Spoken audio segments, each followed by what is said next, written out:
I am also um, an English Festival Advisory Board member, and I have been bringing kids to English Festival for 31 years.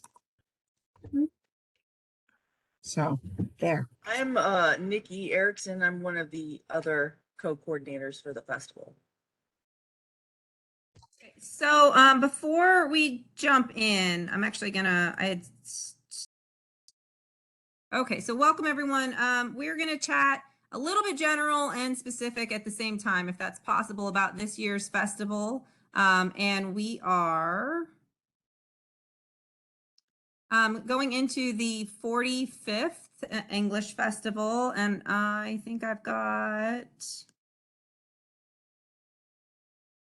Jackie on the call now too. So Jackie, Hey. we've got one guest external to our committee and advisory board right now, but we're going to do some recording for some information too. So feel free to hop in at any point in time if you want to add to this, because it's not the Angela show. Okay. All right. So our event is always 3 days. So it's usually we try to schedule it so that it does not conflict with when spring breaks typically are for schools in Northeast Ohio and Western Pennsylvania. That means it's not a predictable week from year to year. It has been as early as like the last Wednesday, Thursday, Friday of March, and as late as the last Wednesday, Thursday, Friday of April, if you're planning for next year, for instance. Angela? Yes. One thing to think about in terms of dates, and it's one of the things I do as a district every year, is as soon as I get the following year's English Festival dates, I give them to my principal and my testing coordinator at my school district, because frequently English Festival will fall during the state testing window for ELA or math or both. And what we do is when we create the testing schedule, if I give them early enough notice, they're able to make sure that we're not testing 7th and 8th graders, particularly during English Festival days. So it makes for less makeup testing and less resentfulness in terms of the staff and the administration. So just something to keep in mind. Yes, thank you, Meg. And we actually do already have dates for the 2024 festival. They're mildly tentative because it's usually this time of year when I'm locking in to make sure we have Kilcawley Center, and we do try to pinpoint our primary guest author leading up to the next festival. So Amanda, like if you're looking at doing this again next year, helping out the schools in your district, just keep in mind that at the festival this year, for the 2023, we will definitely announce the dates of the festival for 2024. We'll do the save the date, and we will even announce our guest author at that time too. So if you want to, kind of get ahead of that a bit. And so this is kind of along those lines. I started out with like a typical year. I know it's already November, so we're past that typical point, but just to let you know again, those kinds of things in the future, is that we will have a tentative book list over the summer, and the English Festival Committee, based off of the English Festival Advisory Board Subcommittee, will review books over the summer. And so we try to get that book list out as soon as possible, but we don't guarantee it, at all before September. And then, so each of your English Festival contacts in the schools will, or at least they should, receive a packet mailed to them. So that's what, Nikki and Michelle put together this year. Those are going to get mailed to their names, but it's going to say or principal for each building. I know, for instance, we're talking with the Youngstown City Schools tonight, if anybody's watching this as a recording. So when there's restructuring, right, so we might lose a contact, we might not have the right name. And Michelle, for instance, did a great job, went and verified, what does the, current configuration of the Youngstown City Schools look like. So we want to make sure we're capturing every school, again, in that Northeast Ohio, Western Pennsylvania area, who has 7th through 12th graders. Okay, it doesn't matter whether it's an intermediate school or a middle school or a junior high. They're all welcome to participate. So Look for that mailing. I don't know, and Meg, Jackie, maybe you guys can make these suggestions too. I would assume that the teachers also have to request off those days personally as soon as possible for the day that they're going to be attending.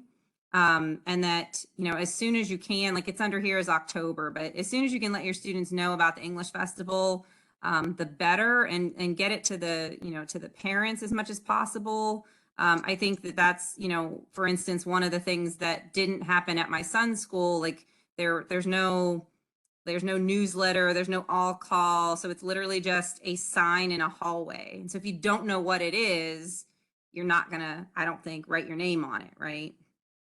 I have a So- paper that I give to all of the English teachers in the building and ask them to distribute them to students, and explains what the festival is. It talks about their expectations.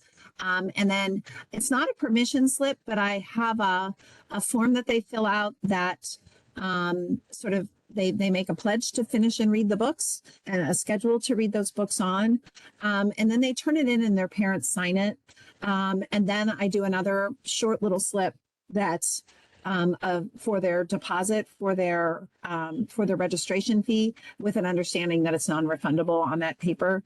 And then they turn that in with their money and their sort of pledge. So it keeps the parents in the loop, but it also has a bunch of information on it for the kids. It kind of duplicates what's on the website and in the foldables that we get. But it gives it to them previous to them registering. So parents have a sense of what they're paying for. And Meg, we're going to look into the possibility for next year that we can get the information for students, that trifold, out in the September mailing, so that you can hand that to the students rather than waiting until the November pickup. So that is a goal of ours. And I love the inclusion that you do for the parents, because you know, every school district set up a little bit differently. And so if you have your parents and students paying personally, that's even more important. Like I was fortunate at, you know, our school for my student. I have not yet at least been asked for a check of any kind. So I assume that the district is finding a way to cover that cost. But again, that's going to fluctuate between districts. So, and you see on here the mention of in district and out of district. So speaking of the Youngstown City Schools tonight, you guys are obviously in district at $8 per student. Out of district schools are considered those that are more than 60 miles from YSU, or like right on that cusp, who prefer to be considered an out of district school. Those students pay $2 more per person. And we haven't changed our rates in probably more than a decade. I feel like right when I came into the festival about 15 years ago, I think we had just raised from like $7 to $8. So, you know, we will always revisit those costs, but try to keep them as low as possible so that as many students as possible can participate. But then for terms of the who should participate, our Wednesday programming is for our 10th through 12th graders, and that is up to 35 students per school. And then for our 7th through 9th graders, that's up to 30 students per school. And I will clarify so that if your district, right, obviously Youngstown City Schools have many buildings, but a lot might just have, right, maybe 7th through 8th is in one building and 9th and through 12th are in another. That means that your 7th through 8th grade school can bring up to 30 students. And then just among your 9th graders, in theory, you could bring up to 30 students. And then among your 10th through 12th graders, you can bring up to 35 students. And that's limited, again, just because of the capacity in the rooms that we use at YSU, the Chestnut Room, et cetera. So we do have to be mindful of that. Okay, and as I mentioned, there's only 1 year since I've been involved on the English Festival Committee that we switched up our dates. So the vast majority of the time, the Wednesday is going to be the 10th through 12th graders, and the Thursday, the Friday is going to be for 7th through 9th grade. That means that your school only comes on Thursday or Friday for 7th through 9th grade. It's not both. You are assigned a day that appears on your mailing. So it's usually an R or an F, R for Thursday and F for Friday. And then we do occasionally make some swaps. You know, Meg, you mentioned earlier testing schedules, right? So we try to accommodate if the room allows for us, but that's made as soon as possible if there are any changes. Just a reminder too that it is best to invite all of your students. This isn't like an elite competition where we want only the best and the brightest students. We want to encourage reading, writing among all students. So we want all students to participate. It's not the honors classes only, the AP courses only, like, make sure that that gets out there, that the whole school's welcome to, sign up. And then we'll talk about culling if necessary from down to that 30 or 35. Meg or Jackie, anybody want to speak about, like, what do you have to do in terms of like getting transportation? Like I threw it like early, like I'm still kind of in that September, October mode, because I feel like you have to get that on people's schedules quickly too. Any other suggestions? Yeah, I always, as soon as I started to get kids signed up for the festival in the fall, I would put in the request for my bus and keep a copy of whatever that paperwork is, and make sure that I, in the spring, sent a refresher about a month before so that they did have a bus for us, because they did leave me without a bus one year by accident. It was just an oversight. Those things happen. Another thing that I wanted to kind of piggyback off of what Meg said, about, or no, maybe Angela, you said it about requesting the day, requesting that professional day.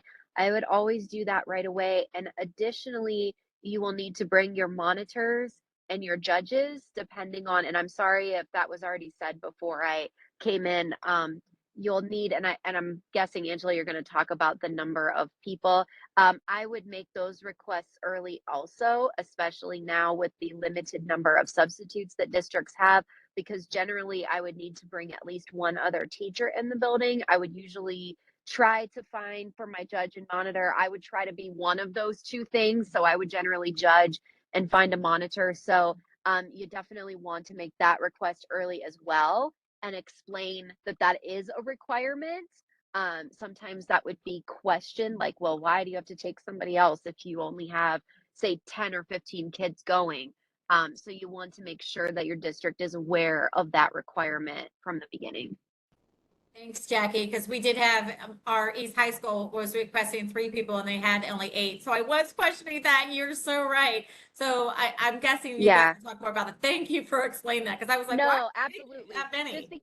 Yeah, but just because the festival cannot run with that many children if we don't have monitors and we don't have people to judge the competition. So yeah, we definitely want to make sure that's taken care of ahead of time. And I know it's really tough with substitutes right now. The other thing I do as well is, I know with small schools especially, it's very hard, especially I'm in Columbiana, so it is, making a trip to Youngstown is a hike, and it's a very tight squeeze between the elementary school run and the middle school, high school run. So we actually have to have a bus just for English Festival, because we have to be there at a time that won't allow for the elementary school bus run. So Yes, it has same to be thing at our school. Yep. So it was much harder. So I actually have a direct line to our bus coordinator. So I call her directly and say, hey, here's the English Festival day. You will need a bus and a driver that is separate. And I think that if you're far enough away, that's part of the consideration. So I fill that paperwork out very early, and I follow up with phone calls, because it's a weird time for us to arrive. Yeah, and so the time frame, I have it much later, but we are talking about a 9 a.m. Start time for the day. You are welcome to arrive earlier. I'm not saying that there's anything fun going on, but clearly, like, classes at YSU start at 8 a.m. So, I mean, the campus is open, people are about. And then we end our awards ceremony around 4 o'clock. So there are some schools who regrettably leave the festival early. We actually try to get people out by 3:45, but that's ambitious. Because then you still have to walk like to your bus, right? Wherever it's parked on campus. So there are sometimes schools that miss our welcome in the beginning. There are some schools who might even miss the first session or something. Again, our goal is to get students to attend all 5 sessions, and then there's a lunch in between sessions 2 and 3. So if that's possible, fantastic, but we understand that busing is a concern. Okay, so you guys see that I moved on. I have this year's English Festival books listed. These are available on our website. I actually don't have it elsewhere in our presentation, but Nikki oversees our social media. So we do have Instagram, we do have Twitter, we do have Facebook as a page. We encourage students to certainly check out those locations, follow us, like us. The teachers' contacts certainly can as well. Please We message also have- me. It's awfully lonely on our page. Hmm. Please say hi. Interact with Nikki. And we can, if you go to our English Festival website, those links are available there, and we put it on most of our publications as well. So can track us down. We do have a YouTube channel, which is where some of this behind a link is where I'll put it so that it's not quite public facing.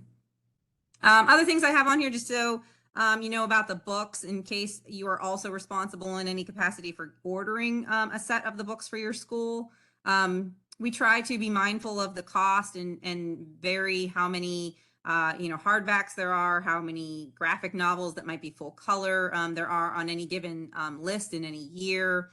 Some of that might be influenced by who the guest author or authors might be that year. So we are mindful, and we usually have at least one swing book that appears on both lists, so that maybe a district can order slightly fewer books. However, every student who attends needs to read all 7 books. The public libraries and the local booksellers do receive copies of the books, like they're the first people. So even before our September mailing goes out to the schools, those local libraries and booksellers receive that copy. So hopefully, like people like Newborn Enterprises, our friend Jim Retzel, might be able to get you like kind of the best price in terms of retail to buy the full set. We don't handle that. We allow our friends in the community to make it possible. Certainly every school district is different, but if there's a PTA, a PTO of some sort that can help with maybe the assistance of buying a set so that students have access to the books.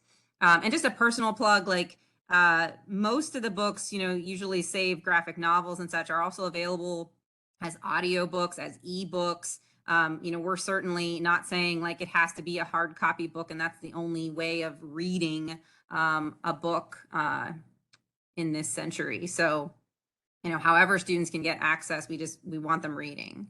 And the libraries tend to have many more copies of the digital versions that they can read at the same time instead of the hard ones. I was just going to say that. And the other thing is that if the students do not have library cards, a simple call to the public library, they will send a librarian out to sign all of the students up and show them how to put the app, the Libby or the SEO app or whatever they're using on their phone. So that's a really great option. Then they can get those ebooks if they need them, that they could read right on their phones. I'm usually mindful. I usually work with my intervention specialists, especially if I have some of our kids going to the festival, to get and obtain audio copies so that the kids can listen along. And it really does. It encourages participation and it keeps the doors open for all of our kids to be able to go. Great. And I want to be clear that we're not saying that we need classroom sets. Like none of these books are expected to be taught in a classroom setting. This is all extracurricular reading. Now, if a teacher counts it as like independent reading, I mean, that's fine. But we're not envisioning that teachers are teaching this English Festival material to the students, which is why, in an era of, censorship possibilities and such, right? This is always a voluntary program. No one's making a person's child participate in the English Festival. We want them to, though. And I have a final on here, harkening back to Jackie pointing out, like, hey, don't forget to recruit those judges. They should, if they're going to be the judges, not the monitors, they should read the list that's for the day that they're coming as well, because they are going to be assessing students' writing based on how well they know the books So that's why you want to, encourage those judges to get on board as soon as possible so that they can read along too. And again, it's not a bad idea for, folks who are doing this kind of work anyhow to maybe check out some of our books over the summer, and chances are they probably have read a lot of them anyhow. Just a quick plug for that. It's sometimes hard to get, like you said, to get other teachers to be able to go. Like, it's very hard for me to take 3 teachers out of our building in one day. So one of the things I've done is I have found just people who like to read, who are not teachers, and recruit them to take them to the festival. Family members, friends, but I've also, spoken with, I know people who've brought the youth librarians in their community with them, people who have brought just community members, parents who like to read, and they act as wonderful judges. Librarians are great, and they're usually really willing to do the reading and come there that day. Absolutely. So what I have here is a sample from Mrs. Nagy at CVMS.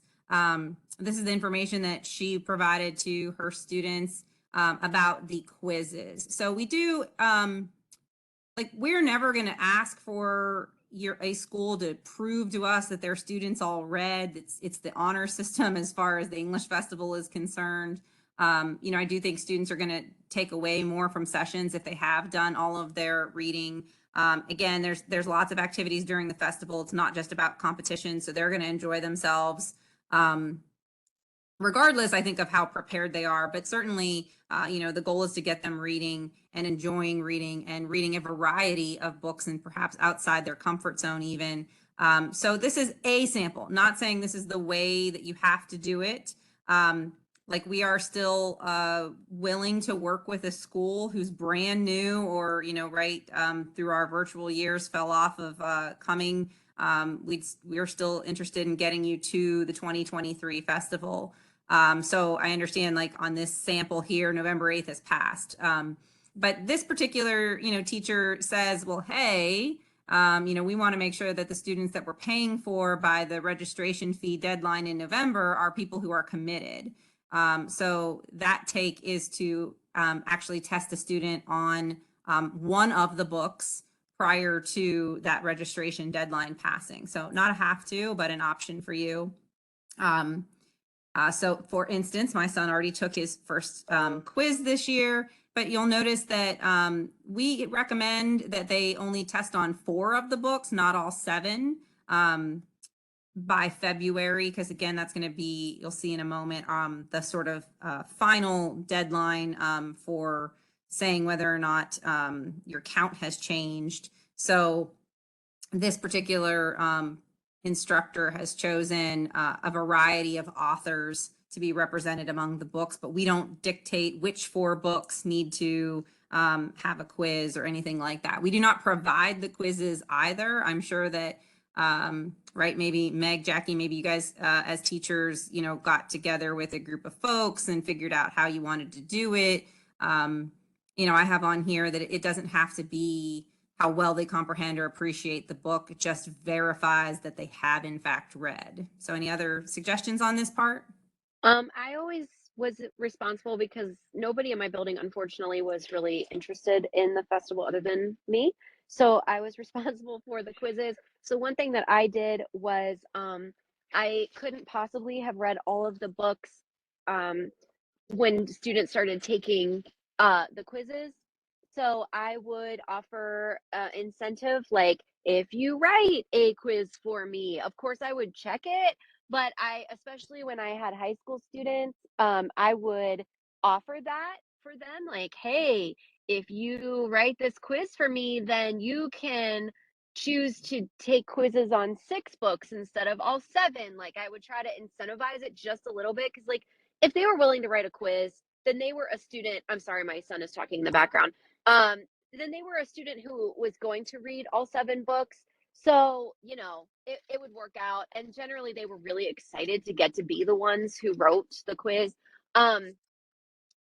There was something else I was going to say. Oh, the other thing that I would do is I would try to incentivize students finishing the quizzes early by saying that whoever finishes the books first gets first selection when we get the tracks. And so that was a really big incentive, especially for my students who had been to the festival before and knew what it was all about.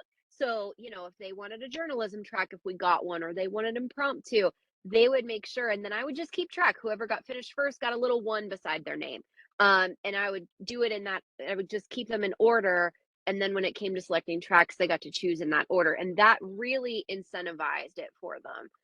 I had a lot of, you know, kids that went every year who wanted to choose their tracks, and so they would get done as quickly as they could. For the quizzes, in years past, I had like quizzes specific to every book. And like Jackie said, sometimes that gets really overwhelming as a teacher. And when COVID hit, I just started making a generic quiz that would work for any book of fiction. And then I had a generic quiz that would work for any book of nonfiction. And mostly, and really one side had list 4 characters and then list characteristics about those characters. And then I had another one with plot points at the beginning, middle, and end of the story. And usually, I mean, you could tell by the specific details they listed whether the kid had read. And then I had like some free choice questions on them, like in addition to character and plot. And then this year I made a list of 10 different questions that were just general questions about books that I just thought were interesting to read about, and then had the kids pick 6 of the 10 to answer. And they've been good. The kids have enjoyed doing it. And you can tell, you know, and I specifically asked, put specific details in your answers. And that has saved me an incredible amount of time and anxiety of getting the quizzes ready. And they really do the job. So. Yeah, I've also done that too, Meg, and I've also found that to be very effective because they're not fiction writers, so they can't make up the details.